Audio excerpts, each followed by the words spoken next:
Ang recipe natin sa araw na ito ay ginisang toge na may tokwa. Ang ingredients natin ay kalahating kilong toge, tokwa 3 to 4 pieces. Hinati ko na siya sa gitna para madaling maluto, both sides. And then, isang nor pork, pwede ka rin gumamit ng nor shrimp, 3 bottle ng bawang, 1 to 2 pieces ng sibuyas, 1 to 2 pieces ng kamatis, 4 tablespoon ng toyo or soy sauce, and then oil para sa pagprito ng tokwa at panggisa. Bechin if you want to put bechin, and then ginisa mix, seasoning, and then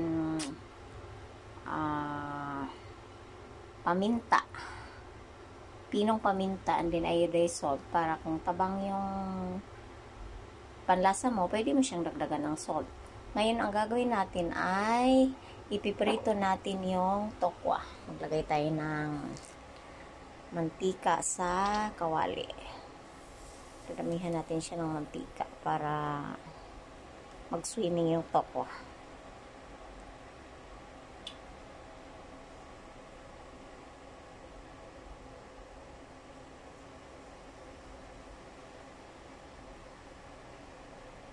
Then, painitin siya natin ng sandali.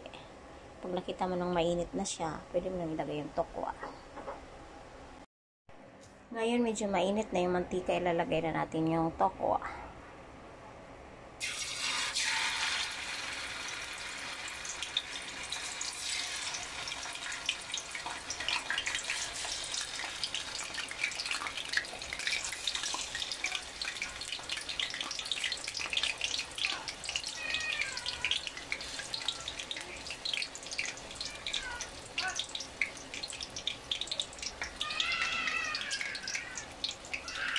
Then, hayaan muna natin siyang mag-golden brown bago natin balik ka rin.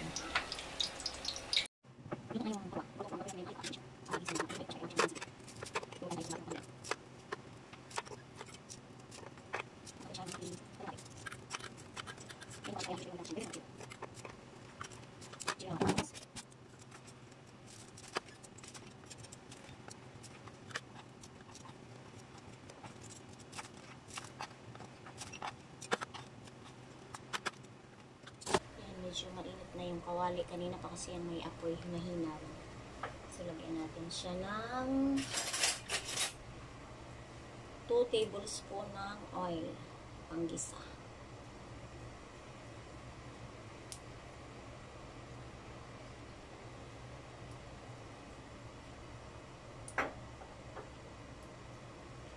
Medyo mainit na yan kasi dati nang mainit yung kawali. So, ilagay na natin yung sibuyas.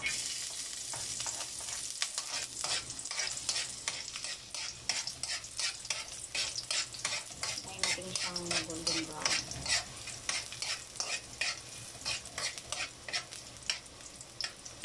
Ay, bawang pala siya. Kaya natin yung bawang. Bawang.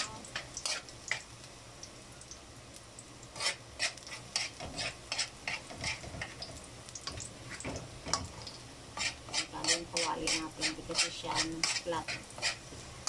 So, mag-iingat lang baka bumuho sa harapan yung mantika. Ayan, medyo nag-brownish na siya. Ilagay natin yung sibuyas.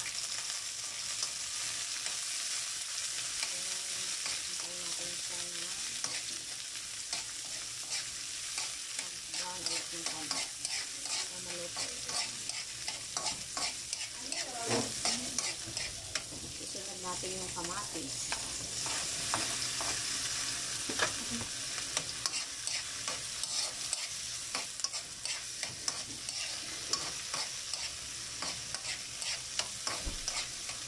Request may daw tayo ito.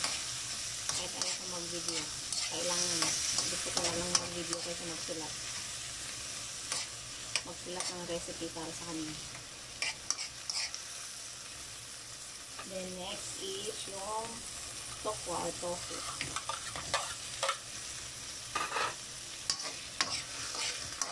Halo.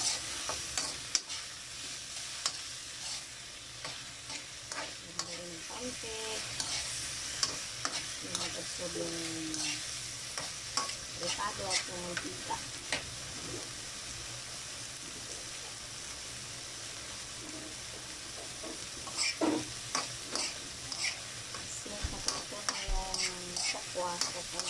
ihalo na lang siya dyan bago isunod yung toge. Mabilis lang siya. So, next is toge.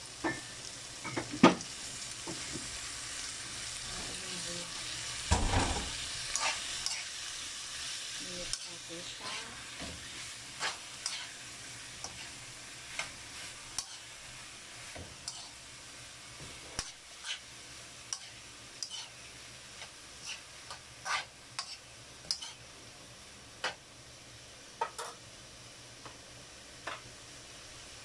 Natin siya sandali.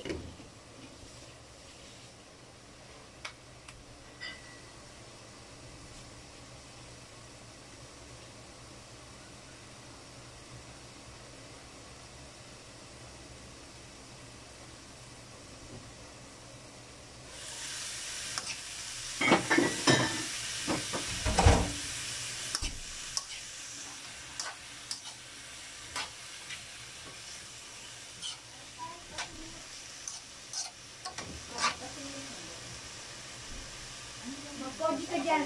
Maingay. Maingay yung aking mga daughter. And next is yung toyo. Magabi ka pa na rin. Maingay yung dalawa dyan. Nag-video kaya ako. Nasama dito sa recipe ko yung argan yung dalawa.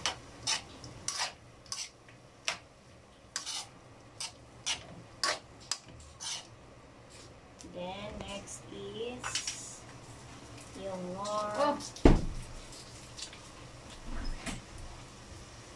pork. Nasapa yung kamay ko.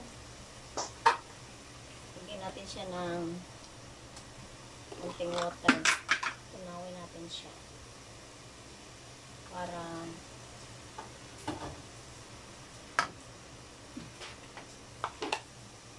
madali siyang maihalo.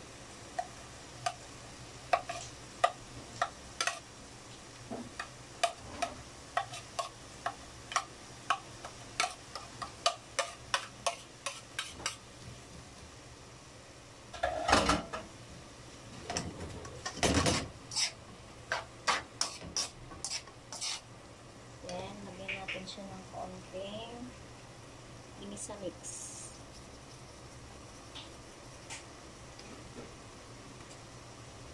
Konti lang yung sa tingin mo malasa na siya. Then, ako kasi naglalagay pa ako ng konting betchin para mas lalong malasa. Dalawa o tatlong patak or apat, depende. Then, konting pamintang pino. Konti ba yun? Dumami pala.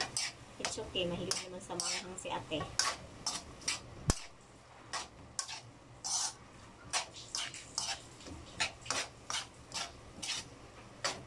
Then, since ang toge ay nagtutubig siya, hindi na natin kailangan lagyan ng tubig. Kusain siyang kakatas. So, ang dami na malalagay kong paminta. Promise.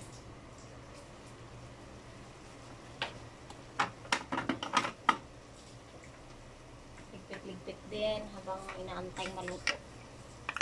Na walang kalat.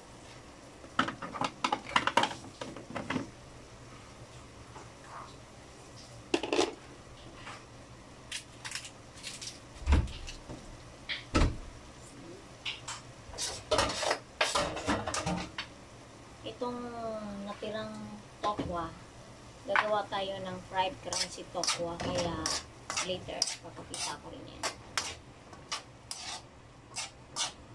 Quick lang siya, diba? Almost done. Ano natin ko, tama na yung alat. Tama na pa, hindi na kailangan ng asin.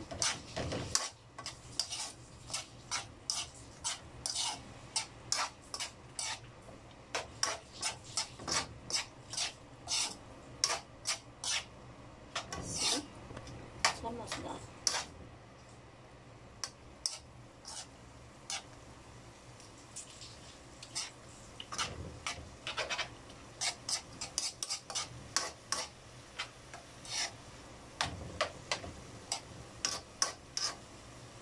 Ngayon, patay na natin. And that's our recipe for today. It's yummy ginisang toge.